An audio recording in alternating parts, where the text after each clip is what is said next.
अस्सलाम वालेकुम स्टूडेंट्स। आज का हमारा टॉपिक है कोऑर्डिनेटेड एक्शन, कोऑर्डिनेशन का अमल।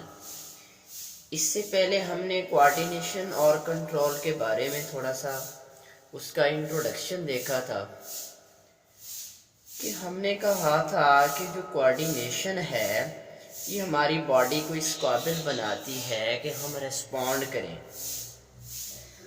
इर्द गिर्द के माहौल में जो चेंजेस आ रही हैं, जैसे कोई आपको आवाज़ दे तो आप उसका रिस्पॉन्ड करें। यानी ये एक रब्त था, एक ताल्लुक का नाम था। तो आज हम देखेंगे कोऑर्डिनेटेड एक्शन में जो है 5 इसके कंपोनेंट्स हैं। तो सबसे पहले है स्टिमुलस, स्टिमुलस के बाद रिसेप्टर है, इसके बाद कोऑर्डिनेटर है, इफेक्टर है और रेस्पॉन्स। वन बाय वन हम इसको डिस्कस करेंगे। The first components is the stimuli. जो पहला इसका कंपोनेंट्स है वो है स्टिमुलाई, स्टिमुलस जिसे कहते हैं।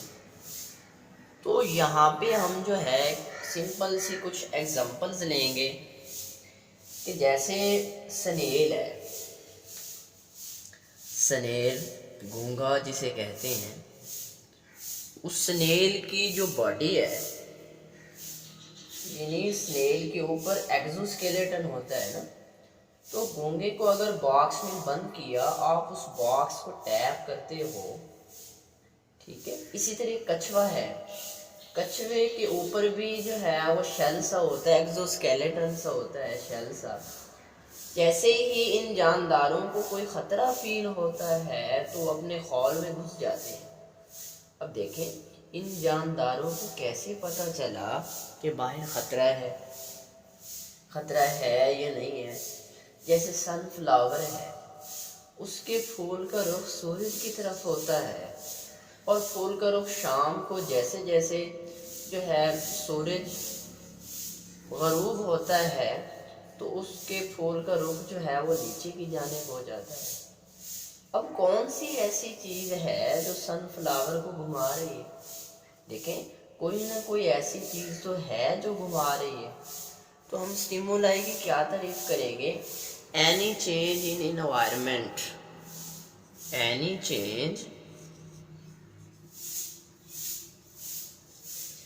इन एनवायरनमेंट, माहौल के अंदर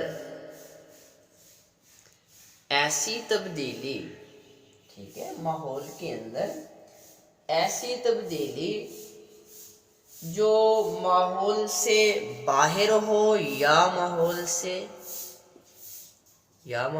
बाहर हो, या जो है इंटरनली एक्सटर्नली, बाहर या अंदर। यानी ऐसी तब्दीली जो माहौल से बाहर हो या अंदर हो, जिसके नतीजे में उस जानदार की बॉडी में एक रेस्पॉन्स पैदा हो। लेकिन आप हर चीज़ का रेस्पॉन्ड नहीं करेंगे। जैसे साथ वाले कमरे में या कहीं पे कोई टीचर पढ़ा रहा है, आप दूसरे कमरे में क्लास ले रहे हैं। अब ये नहीं कि आप उस टीचर की जो है उसको रेस्पॉन्ड कर रहे हैं। अगर जो है वो फ़ैन वगैरह चल रहा है तो आप उसको जो है नहीं रेस्पॉन्ड करेंगे। बाहर से ट्रैफिक जा रही है, आप हर किसी को रेस्पॉन्ड नहीं करेंगे, ठीक है। अब यहाँ पे ये ऐसी तब्दीली है जो माहौल से बाहर है या अंदर है, जिसके नतीजे में उस जानदार की बॉडी में एक रेस्पॉन्स पैदा हुआ, ठीक है। जैसे हर जानदार के लिए ख़ास स्टिमुलस है, वो हर चीज़ को रेस्पॉन्स नहीं करेगा, वो ख़ास स्पेसिफिक चीज़ों को जो है वो रेस्पॉन्स करेगा।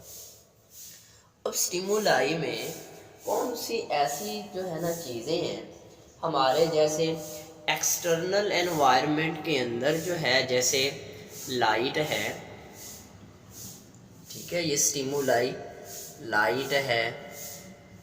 इसके बाद अगर हम देखें साउंड है, साउंड है, टेम्परेचर है, इसके बाद स्ट्रेस है, प्रेशर है, दबाव, ये सारी चीज़ें क्या हैं, ये स्टिमुलाई में आती।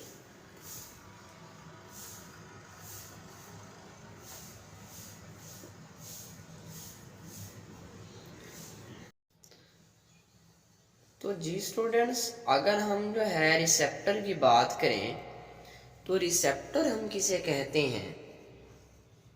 रिसेप्टर, देखिए रिसेप्टर है रिसेप्शन से। आप किसी होटल या किसी हॉस्पिटल में जाते हैं तो वहाँ पे पहले जो है ना वो रिसेप्शन वाले बैठे होते हैं। अब रिसेप्शन का मतलब क्या है? रिसीव करना, वसूल करना।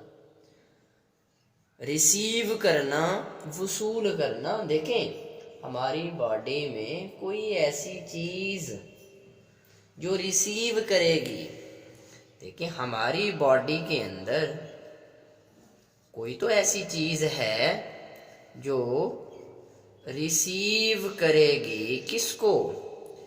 किसी ख़ास स्टिमुलाई को। कैसे? हमारी बॉडी में कोई ऐसी चीज़ है जो रिसीव करेगी स्टिमुलाई को। तो हम यहाँ पे देखें कि हमारी बॉडी का कोई भी सेल, टिश्यू, ऑर्गन, हमारी बॉडी का कोई भी सेल, टिश्यू, ऑर्गन, हमारी बॉडी का कोई भी सेल, टिश्यू, ऑर्गन जो इन चीज़ों को रिसीव करते हैं। अब देखें, ये जो सेल, टिश्यू, ऑर्गन हैं जो किस ख़ास काम के लिए बनाए गए हों, वो ख़ास काम क्या है कि वो डिटेक्ट करें, पहचाने किसी ख़ास स्टिमुलस को। देखिए हमारी बॉडी के अंदर ये ऐसे सेल, टिश्यू, ऑर्गन हैं जो इन चीज़ों को रिसीव करते हैं। वो कौन सी ऐसी चीज़ें हैं? जैसे लाइट है, इस लाइट को डिटेक्ट करने के लिए कौन सी चीज़ें? आइज़ हैं, हमारी आँखें हैं। इसी तरह हमारे जितने मतलब सेंसेस हैं, हिस्से हैं, जैसे साउंड को डिटेक्ट करने के लिए एयर हैं, कान हैं हमारे। इसी तरह टेम्परेचर है, उसको डिटेक्ट करने के लिए स्किन है।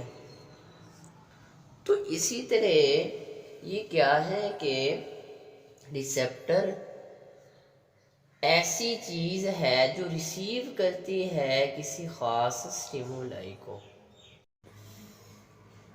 तो जी स्टूडेंट्स, यहाँ पे हमने स्टिमुलाई और रिसेप्टर का जिक्र किया है जो कि कंपोनेंट्स हैं कोऑर्डिनेशन के। तो इससे पहले हमने कोऑर्डिनेशन के बारे में पढ़ा था, फिर हमने जो है इसके कंपोनेंट्स की बात की। इसके 5 कंपोनेंट्स हैं, जिसमें सबसे पहले स्टिमुलस है। हमने स्टिमुलस की बात की। स्टिमुलस के बाद रिसेप्टर है, रिसेप्टर के बाद जो है वो कोऑर्डिनेटर का, इसके बाद इफेक्टर और फिर रेस्पॉन्स है। तो यहाँ पे हमने सिर्फ 2 कंपोनेंट्स का जिक्र किया है, जिसमें सिर्फ स्टिमुलाई और रिसेप्टर है। नेक्स्ट क्लास में हम कोऑर्डिनेटर, इफेक्टर और रेस्पॉन्स के बारे में पढ़ेंगे। तो जी स्टूडेंट्स, आज का हमारा यही टॉपिक था। तो जी स्टूडेंट्स, अगर किसी का कोई क्वेश्चन है तो वो हमें कमेंट सेक्शन में ज़रूर बताएं और अपनी सजेशन भी लाजमी दें।